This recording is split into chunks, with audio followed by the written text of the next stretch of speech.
Today we're going to be trying our absolute hardest to actually DPS with Xilonen. She is an incredible support, but it is kind of built into her kit that you can make her a DPS, and I aim to find out how good she is in that role specifically. We'll be comparing a couple artifact sets, trying a few different teams, including Xilonen Plunge, which might sound like a joke, but I can assure you it's absolutely not. To look at her true potential, I do think we have to get her out of the Cinder City set. She still will get a 40% elemental damage buff, so it's not bad, but for purely DPS reasons, I think we have better options. Like Husk of Opulent Dreams, for example. It is purely stats, but a good chunk of them. 56 def and 24% geo damage bonus. I still personally feel like, though, in most situations, Obsidian Codex is better. She already has so much defense if you have her signature weapon, and especially at C2, I don't feel like the 24% geo damage bonus is going to be that insane, because she's already giving herself 50% here. And then, of course, the 40% crit rate from Codex is very hard to get, unlike just general damage buffs or even defense is easier to get than crit rate, as you can go Def Goblet and Def Sands, whereas you can only go one crit circlet. So to be honest, I am not 100% confident in saying Obsidian Codex is just straight up better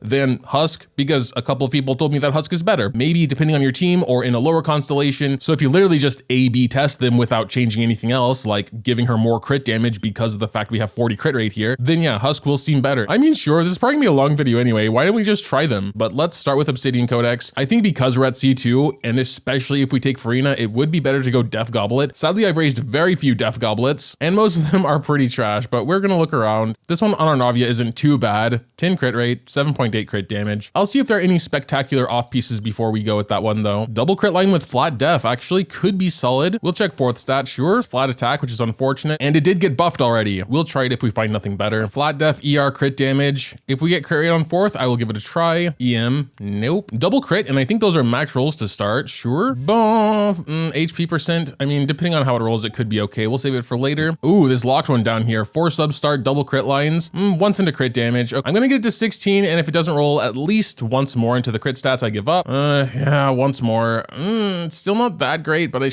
sure. Let's finish it. The final roll into crit rate, and it wouldn't be horrible. Ooh, we are sitting at 3200 def now to easily max out Peak Patrol Song. It's another 45% generic damage bonus, so yeah, I think even without Furina, Def Goblet is definitely the call here. What are we looking at? 74 crit rate to 173 crit damage. I mean, for having a def weapon, it's really not bad. 3300 def is a pretty good amount. I think we're pretty solid. Ooh, I actually think this team would be kind of sick. Xianyun's a really good team-wide healer to take care of Furina's like hurting stuff, and she's not one of the 4 main elements, so she's still technically in DPS mode. Yunjin's a generally interesting option, but specifically not for Plunge. We'll try that team a little later, but for now, I just want to get like a baseline of what she's doing and compare these artifacts. I really don't think actual mono geo would be bad because we don't need to trigger crystallize. Sure, let's just try on these little guys here. I'm gonna press E and do some normal attacks. Got a 25 in there. 30k, 37. All right, yeah, I definitely don't think those guys were strong enough. This guy doesn't have any special resistance to geo, so let's just try on him real quick. Just gonna basically go around doing everyone's burst here. Nothing to see. We're gonna go and start with Xilonen's burst, I guess. It's doing like, what? Yeah, some like 80Ks in there, not bad. Her normals are doing, okay, I don't know why we're not criticaling at all. That's kind of crazy. Yeah, I think we definitely got to try Dorito boss just because this is what I was trying everything else on. All right. I mean, yeah, it is actually better for some reason. 35, 45, let's check out the burst. I did see a 92 in there. The others didn't crit for some reason. This is working, right? I mean, yeah, okay, 74 might be a little low. Still, like, we should get mostly criticals. I mean, considering we did see at least one over 90k tick from her burst, if they all critical, that would be nearly 300k damage, which isn't horrible. Yeah, like 43k normal though, really not bad. There we go, there we go. All 3 critical this time. So yeah, I think we have a pretty good general idea. Let's swap the artifact set now. I'm gonna try and keep around 74 crit rate in the new set, and that means we 1000% have to go with the crit rate circlet. There's no way around that. Her and Ito should have roughly the same defense requirements, so I might just take his gear, but I will check to make sure I don't have anything better. Yeah, 52 crit rate, dude. Oh man, this is gonna be hard. The fact of the matter is we're gonna have to sacrifice some other stats to get more crit rate now. Obviously have less crit damage, and I think that's fair because Obsidian lets us go with the crit damage circlet. We do have 10 less crit rate, and we're still gonna only look at criticals, so Husk still does have the advantage actually. We're gonna try the same thing, the same rotation, the same everything. We're gonna see here. So we're getting 40k. Let's try her burst. I did see a 40k in there. 88k ticks on her burst. I mean, what can I say? It is actually pretty close, but technically lower. So I don't know, at least in this team, it doesn't really make a big difference. I do still think Obsidian's a little better because she's easier to build than. To try and be 100% fair, we're going to be comparing the substats to these two sets. This section will be boring, so if you don't care, skip to this timestamp or just the next chapter. I just realized after comparing substats for like 20 minutes, I could have just clicked this button, artifact details, to actually know what the difference was. Anyway, I whipped this up in Photoshop real quick. On the left is Husk, on the right is Obsidian Codex. These strike-throughs and red lines are basically just taking the main stats off, because besides the circlet, the build had the same main stats. So this is to compare purely what we're getting from substats. And you can see here we get 88 more def via substats on Codex, 2.4% more crit rate, and we lose 11.7% crit damage. Overall, I would say it's very close in terms of the things that actually deal damage. It's basically just the def and the crit damage. I guess the only point I'm trying to make is Codex is a good set. I would argue it's better than Husk. We did the same rotation and just looked at damage, and Husk was less, not by much. And we can see here it wasn't just because I had super cracked Codex pieces with, you know, insane substats, whereas I had really bad Husk pieces with horrible substats. They're both pretty bad, but they're both pretty bad equally. Possibly the extra def from Husk would be more advantageous in a Furina team, but the point still stands because crit rate is not just a generic damage buff. In a nutshell though, the performance was pretty close. If you have significantly better Husk pieces than you have Obsidian, it's going to be better. That could be the case with many people because Codex is a new set. But yeah, for the remainder of this video, I'm just going to be sticking with Codex. So, okay, I'm sorry about that, but I think we've seen like the mono geo sort of team performance well enough by now. I really do want to try the Furina Xilonen team. By not having 3 geo characters, we are losing a total of 35% geo damage bonus from his C6, and because we're not in crunch mode, but he does give us a flat 412 def, which is always cool, and some added resistance to interruption, stacked on top of Xilonen C1, that could be pretty solid. I was also told Uraku is worse for her personal damage than Peak Patrol Song. I do want to try it anyway, but later because we're doing Plunge now, and that increases normal attack damage. Here we go. So I guess we're just gonna do that. So let's try a Plunge here. I think that was, yeah, 183k. I mean, to be honest, oh, he's dead. I was expecting it to be impressive. Like, Xilonen is incredible at buffing plunge damage, but Jesus Christ, that wasn't bad. That wasn't bad at all. Bro died a little too fast. I want to see that again. I am going to start with burst because, ooh, 115Ks now. And yeah, that 183 plunge, we can't really see more on him because he's dying too fast. Also, if you're enjoying the video so far, dropping a like would be greatly appreciated, or subscribing to the channel if you're not yet. All right, sure, Abyss. We do get a 60% def bonus here. It shouldn't make that big of a difference, but the damage will be inflated somewhat. I think we will try both sides, but we'll start with the Geo side. I was wondering why this is taking so long. Xilonen has Kanicha's gear. We are going to do a little bit of this with Xilonen first before we go to her burst and see what that 120? Jeez, let's go. All right, those two guys are dead already. Very nice. And yeah, I think that'll be it. Even though the first side was obviously really slow. Oh wait, no, we have 2 more enemies. Still is very solid 300k burst there. We're just gonna stay with her, and I think that should do it. I think Kanich currently has Cinder City, so he has some artifacts at least. All right, we have this thing here now. This would probably be a... Oh, how did she get one shot? That was crazy. All right, we're gonna see if we can actually do some plunges on this guy now. The other ones just died too fast to really see anything, but hopefully we can get her burst here real quick. There we go. All the buffs are pretty much gone at this point, but here we go with some plunges. I think, oh, okay. I mean, we're getting rid of the shield. Would have been much better if he didn't have a shield when we did that, but maybe we can see that this time. And bro has his shield back, so yeah. Honestly, not going so well. You can plunge actually pretty fast with her. That's crazy. You just have to interrupt it with a normal attack. This should be the rotation that works well now. Why does he have a shield again already? I think we can kill him in time, but we haven't been able to do one proper rotation yet because he just keeps getting his shield too fast. Yeah, whatever. I think we'll save it for the last chamber here. Okay, here we go for actually real this time. Go into the mode, please. Okay, here we go. I mean, through the shield, we're still doing over 100k per plunge, which is crazy. We're gonna go ahead and end it with the burst, I suppose. Maybe next rotation, he won't have his shield anymore. We'll see. Why does he have his shield? Why are all the enemies like this? It's so annoying, bro. I think what I'm gonna do, actually, I want to restart. I want to just break his shield before we even start the rotation so we can actually see something here. Yeah, he's down. Come on, hurry up. Everyone go. Goro, please, have burst. All right, here we go. So, boom. Oh, is that 250? Was that a 250 I saw? He got a shield already. No, bro, come on. I think I saw a 250 though. Jesus Christ. I want to get one good rotation on him. I'm sick of this. All right, here we go. Plunge. Yes. Yes. Those are definitely 200, over 200 Ks, 250. There we go. This is what I wanted. End it with the burst, please. That'd be cool. No, I refuse. All right, here we go. End it with the burst. Come on. Boom, boom, boom. I give up. It's close enough. So sure, let's go through the first half. Let's just start plunging away. Where'd you go, bro? Don't run away from me. We are getting like 170s, I think, on him. End it with burst. Yes, yes, nice. Everyone in this team needs more energy recharge. I am finding out. We could do Xianyun's burst, so she's good.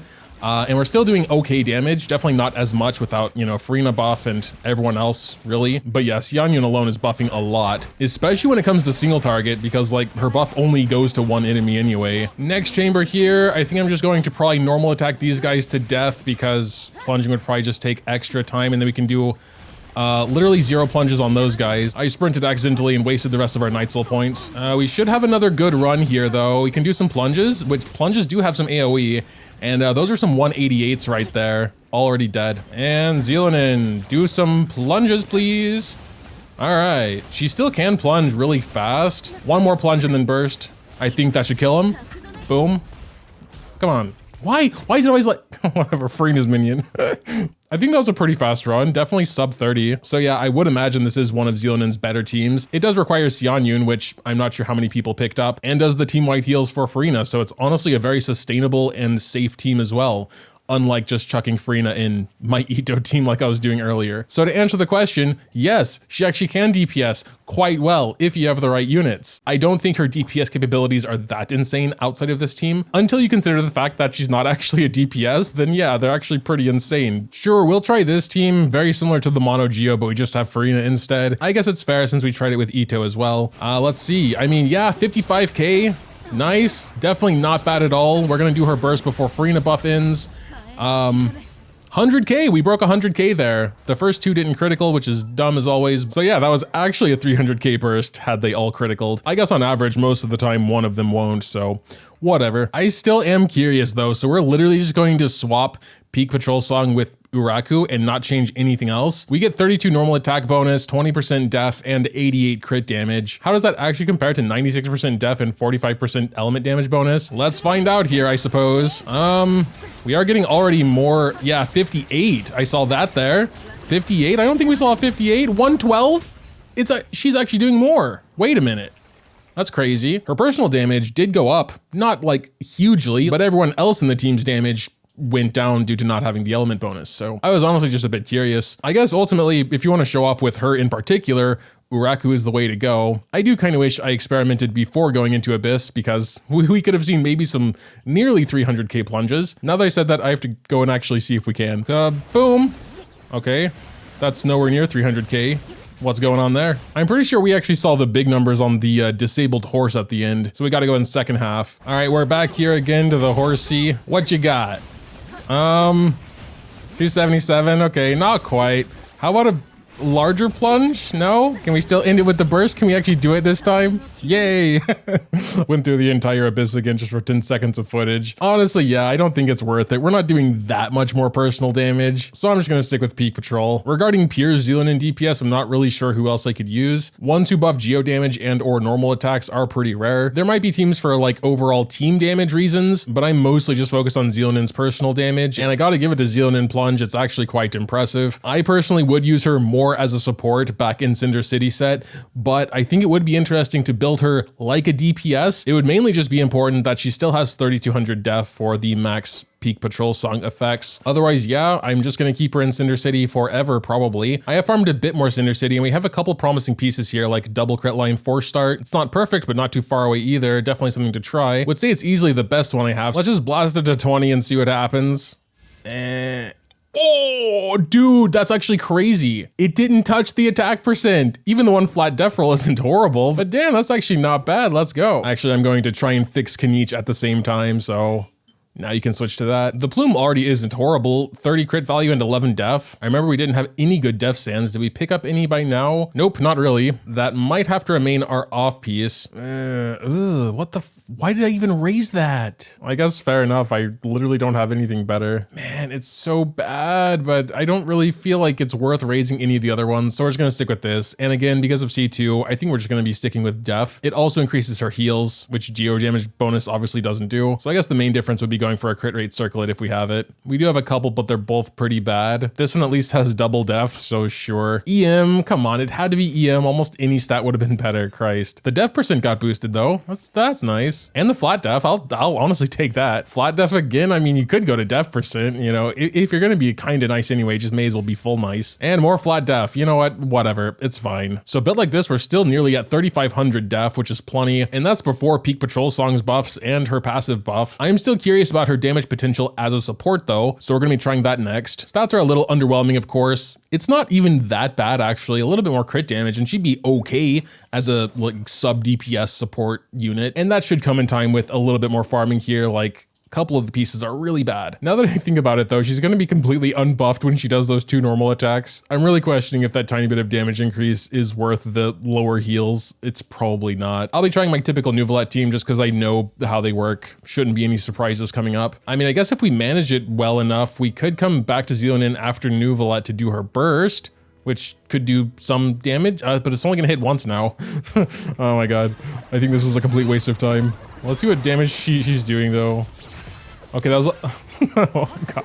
That was like 2,300. Yeah, dude's unfortunately just gonna die before. Let's go back to her and, I mean, okay, there was like a 27k. It's not gonna crit, I guess, all the time. She has 60 crit rate though. Maybe that should have been obvious, but you can't have your cake and eat it too.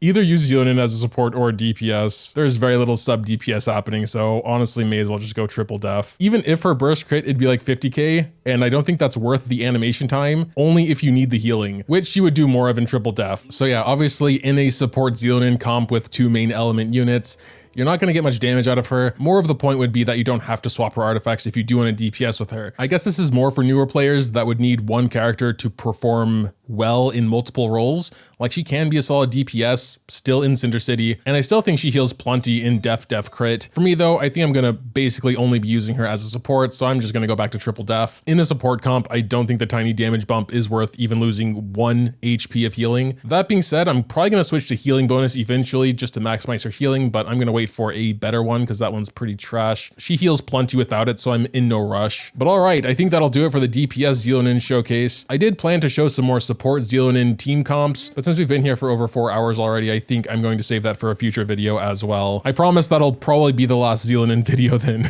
Let me know what you think in the comments down below. Thanks, as always, for watching, and until next time.